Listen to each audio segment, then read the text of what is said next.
आणि लढाई गणेशोत्सवाची म्हणून आपण हा एक पाऊल पुढे सध्या आपण अमरापूर विभाग गणेश मूर्तिकार उत्कर्ष मंडळ आयोजित महाराष्ट्र राज्यातील तसेच मुंबईमधील सर्व मूर्तिकार संघटनांचे तसेच गणेश मंडळाचे मधील जाहीर सभेत मूर्तिकार संघटना आक्रमक.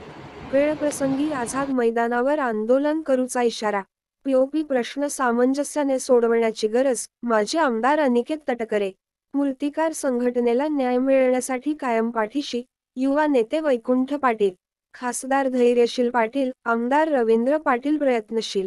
शासनाकडून जारी करण्यात येणाऱ्या पीओपी मूर्तीबाबत शासनाकडून योग्य न्याय मिळण्यासाठी महाराष्ट्र गणेश मूर्तिकार संघटना हमरापूर विभाग गणेश मूर्तिकार उत्कर्ष मंडळ तसेच महाराष्ट्र राज्यातील तसेच मुंबईमधील सर्व मूर्तिकार संघटना व गणेश मंडळाचे पदाधिकारी मूर्तिकारांच्या जाहीर सभेचे आयोजन पेण येथील आगरी समाज हॉल येथे करण्यात आले होते.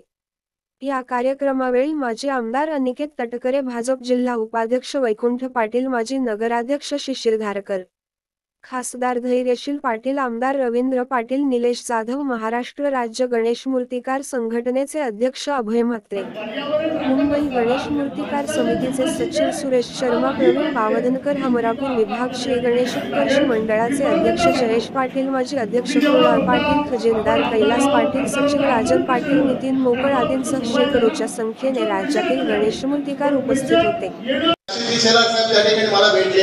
आशिषजी शेलार साहेबांना मी सांगितलं की साहेब, गणपती मूर्तिकारांचा प्रश्न खूप मोठा आहे आणि या प्रश्नामध्ये आपण लक्ष देण्याची गरज आहे. त्यांनी माझ्या खांद्यावर हात मारला आणि सांगितलं, मी तुमच्या सोबत आहे. मला निश्चितपणे आज ठिकाणी सांगायचं वाटतं की आपल्याला ज्या ज्या प्रकारे राजकीय क्षेत्रातील मंडळांना भेटायचं असतील किंवा मंत्रिमंडळातल्या मंडळांना भेटून हा प्रश्न सोडवण्यासाठी जे जे काही प्रयत्न करायचे आहेत त्या प्रयत्नामध्ये सर्वप्रथम मी आपल्या सोबत राहणार आहे असे या ठिकाणी आपलं अभिवादन देतो.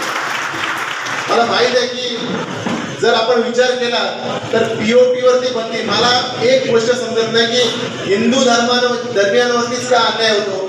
आपल्याच मूर्तिकाराने आपण गणेशाचं बोलतात ना की बळालेश्वरचा जे काय मंदिर आहे या पालीमध्ये अष्टविनायक एक आहे आणि त्या मंदिर आपल्या इकडे असल्या कारणाने गणपती उत्सव आपल्या इकडे मोठ्या प्रमाणात होतो. मला सांगायचा अभिमान वाटतो की हमरापूर विभागामध्ये जवळपास 95% मंडळी जी आहे ती या व्यवसायामध्ये गुंतलेली आहे.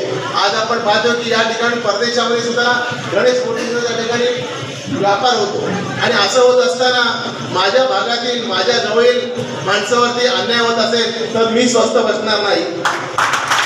उद्या राजकारण सोडायची वेळ आली तरी हरकत नाही, पण तुम्ही तुमच्या पाठीशी राहणार आहे. कारण हे लक्षात घ्या की आपण हे सगळं बोलत असताना पीओपीचा वापर जो आहे तो अन्य ठिकाणी व्यवस्थित होतो. मग गणपती मूर्तिकारने केला की त्याच्यावर ऑब्जेक्शन का, हा सुद्धा मोठा प्रश्न आपल्या समोर आहे. दरवेळेला बघावा तर गणपती कारखानदारांचा सीझन सुरू झाला की गणेश मूर्तीचा पीओपीचा विषय येतो. हा दरवेळेला विषय येत असतो.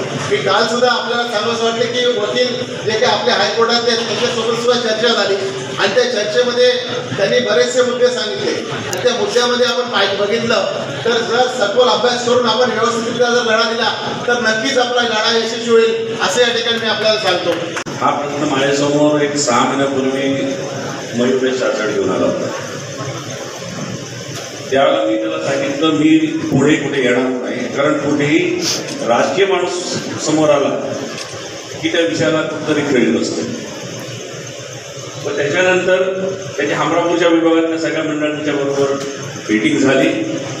त्यांना एकच सांगितलं, कारण कोर्टामध्ये लढायची सवय झालेली शासनाच्या विरोधात बरोबर सुद्धा शासनाच्या विरोधात सुद्धा एकच मार्ग मी त्यांना तेव्हाच सांगितलेला आहे, आपण आज जगत कोर्टामध्ये एक मूर्त जर शाडूची पद्धत दिवसात असेल तर किमान 20 ते 25 पीओपीच्या मूर्ती दिवसभरामध्ये किंवा त्यापेक्षा जास्ती बनल्या जातात.